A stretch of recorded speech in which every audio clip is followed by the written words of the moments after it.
All right, Darren Breyer here with you. Seventh inning stretch, off-season edition, first episode here. Let's get started. A lot to get into tonight. Cease to Toronto. That's a surprise. Gray the other day to Boston. We'll get into that as well. Seventh inning stretch with you. We'll start right now.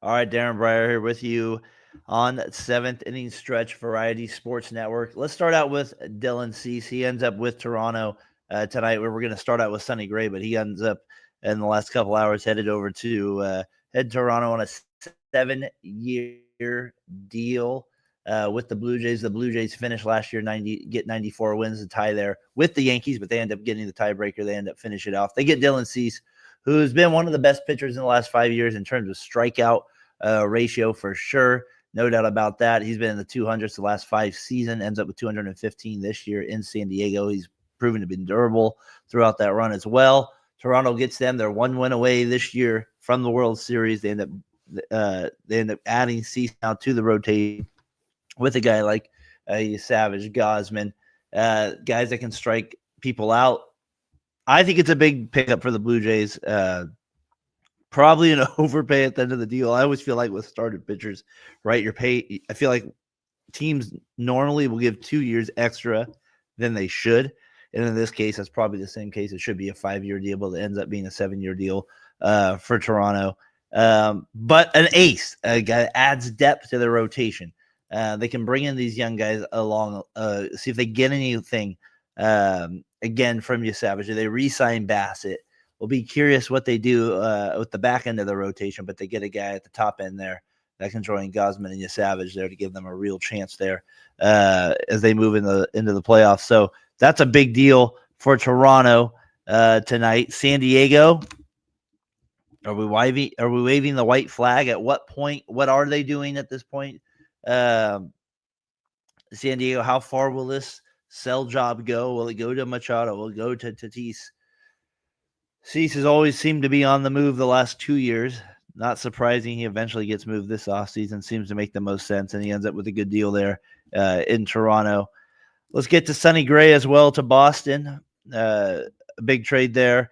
I think Burlow, who's the GM there for the Red Sox, kind of said it well. Breslow, excuse me, is that they need more. They need another bat. They need another rotation guy. Ideally, they would not want Sonny Gray to be a number 2 guy headed into their rotation. But overall, not the worst trade in the world for the Red Sox. They get a guy that got over 200 strikeouts, over 35 starts, has been durable. He is 36, though. If we got fake football analysts on here, these delusional Sox fans at my job think they're signing both Bregman and Alonso. The Red Sox are rumored to get a lot of guys right now. And Breslow's been honest that that's what they need. They need more offense. They need to get another starter. I don't think they can rely on these top rookies that they're expecting to come in as well. So I would say if you're a Red Sox fan, this is an ideal trade if Sonny Gray is your 3 or 4 guy. If he comes in as your 2 guy at the end of this offseason, you're looking back at this trade, say, all right, well, whatever, we gave up these guys, but we end up with Gray, not a bad deal. But if he's your 2 guy, it doesn't look as great. Depending on who you get on offense as well, who you're paying there. But I'd be shocked if the Red Sox go out and make multiple offseason moves that are big spenders on the offensive side. I expect it to be one pitcher. Whenever Joe Ryan seems to be a hot topic trade-wise there with the Twins, that would be a great guy that would give them another starter that can strike out guys. No wonder why they traded for Gray. He's 1.9 ERA against the Yanks and Blue Jays lifetime. I remember with the A's, he was decent with that. I always appreciated him against the Yankees there when he was with the A's. Got the A's into the playoffs one year as well. Got my A's Cup actually, or Oakland A's Cup here. You're on 7th inning stretch. Appreciate you tuning in here. I think the Gray move is a good deal for Boston. Adds a little depth. It makes sense. Cardinal side, I'm not sure Richard Fitz getting a lot of news. The 26-year-old pitcher, they get the other prospect as well. I kind of wonder what the Cardinals, where does it stop at this point? What's the next guy to come in their sell? Is it Arenado next for sure? Are they trading? Does Walker end up getting dealt? Giving him, or are they going to give him more playing time? Is Contreras going to be dealt?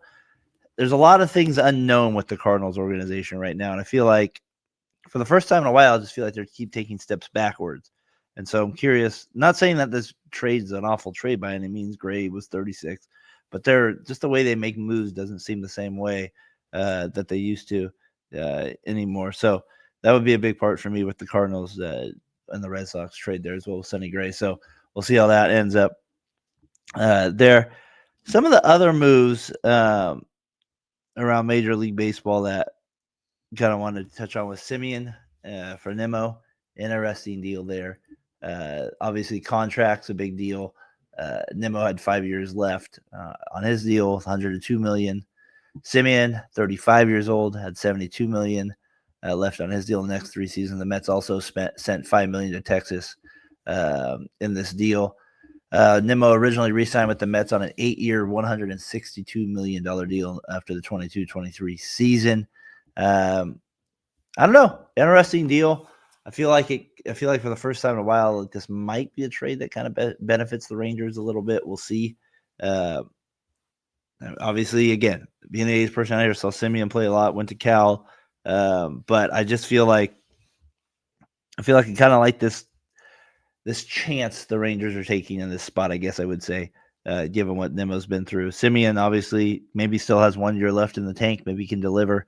We'll see if he does with a veteran team in New York. A weird one, one that 4 years ago would have got written up big time. We get Ward from the Angels. Taylor Ward traded from the Angels, the right-handed slugger, for Grayson Rodriguez on the Orioles. Once a big prospect, he gets dealt there. I kind of like that move actually for the Angels. I feel like it's a good chance move that they could take there. I like it because we have an experienced second baseman, and Nimmo was declining defensively. I get it. I think that makes sense. Nimmo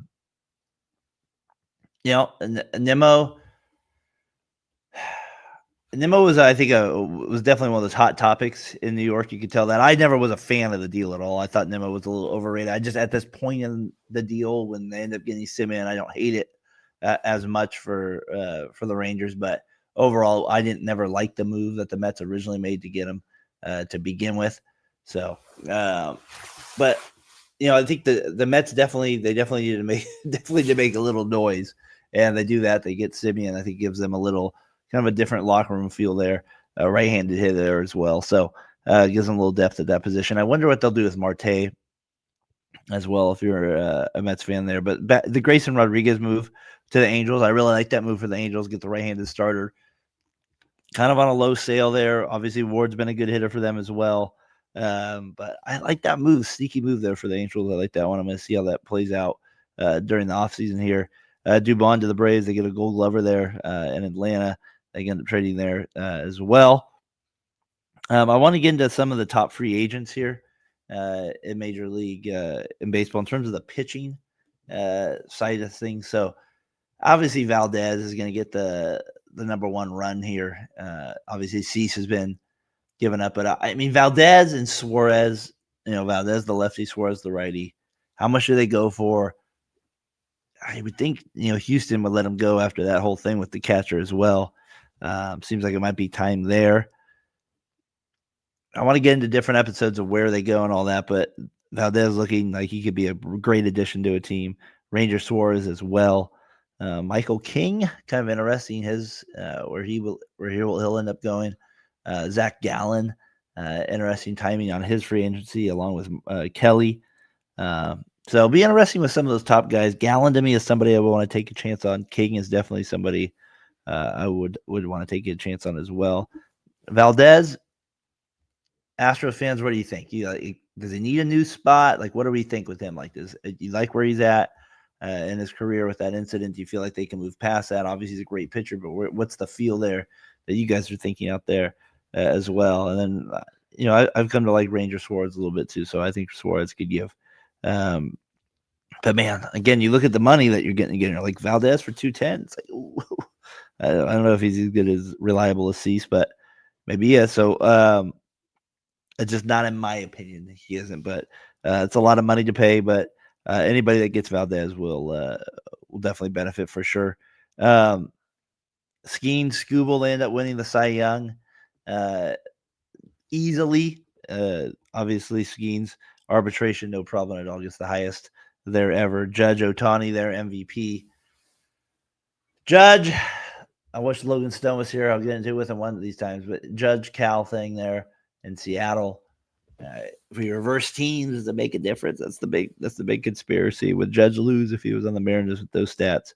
But man, Judge was pretty awesome this year. It's hard to go against that, but at the same time, so was Cal. So obviously, we knew somebody was going to get their heart broken in this MVP race and look back at their career and say, "I should have won MVP that year." And then Ohtani, we're starting to get to Barry Bonds category here, number 4. I got Kurtz with the A's ends up winning the Rookie of the Year as well too. So just some things around Major League Baseball, the trades, like we said, the Gray, the big deal to Boston. What are the Cardinals doing? I just don't understand. Like, where are we waving the white flag in this whole this? The Red Sox like the move. Are we going to be able to sign, though, another pitcher? We definitely need to sign another pitcher. We need an offensive guy as well at the same time. Breslo's made that clear. So we'll see what the Red Sox do that to make that trade any good. And then the Mets, a couple moves as well here to start with the offseason with Simeon as well getting moved there too. So I want to get into Diamond notes here, big part of the show here. Got a couple things with us. Let's start it up.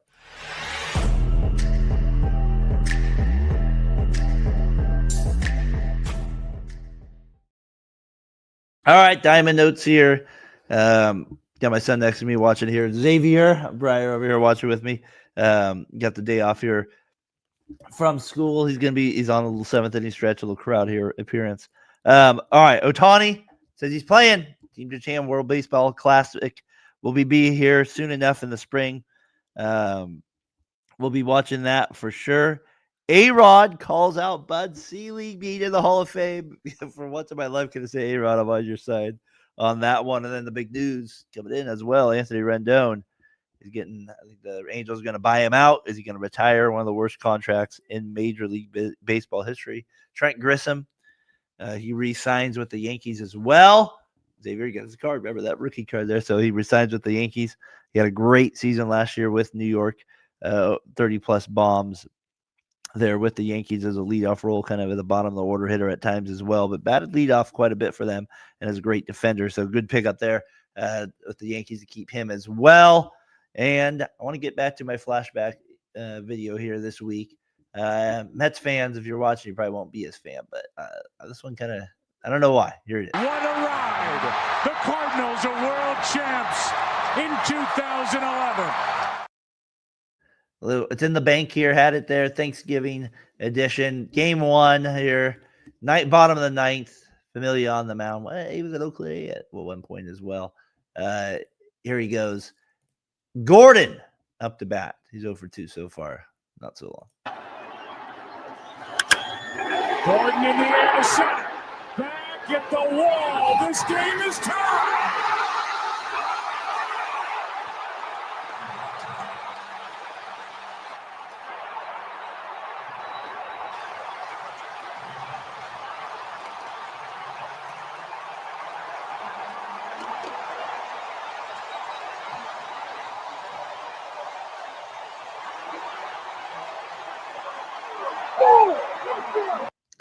Wow, crowd on fire there in Kansas City that night. There's our look back there for the week here on 7th inning stretch. Good to be back on the mic.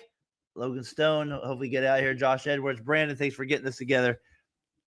Happy Thanksgiving, everybody. Thank you for the year we've had here at Variety Sports Network. Thank you for the little run here we've had on 7th inning stretch. Off-season edition, we're going to be starting this out more, hopefully get more shorts on as the off-season picks up.